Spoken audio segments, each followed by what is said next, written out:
আগামীকাল শুক্রবার সাকিব অপুর দ্বিতীয়বারের মতো বিয়ে হতে যাচ্ছে। সাকিব সবকিছুর পরেও অপুর ভালোবাসাতেই আটকে গেলেন। অপু বিশ্বাস নিজে গণমাধ্যমে এই বিষয়টি জানায়। সাংবাদিকদের তার বিয়েতে উপস্থিত থাকার জন্য অনুরোধ করতে দেখা যায় এই নায়িকাকে। সবসময় যত বড় প্রোগ্রাম হোক না কেন সব বাদ দিয়ে হলো দিদি বলেছে যেতে হবে, সেটা একটা তাদের কাছে ভালোবাসার ট্র্যাপ। ঢালিউড কুইন অপু বিশ্বাস রূপে গুণে সব দিক দিয়ে শাকিব খানের জন্য পারফেক্ট। তাদের মিলনে ভক্তরাও খুব খুশি।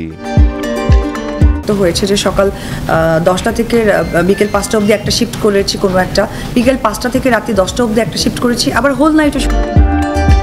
ভক্তরা সবসময় সাকিব অপুকে একসাথে দেখতে চায়। সাকিবের পাশে শুধুমাত্র অপুকেই মানায় এমনটা দাবি করেছেন ভক্তরা।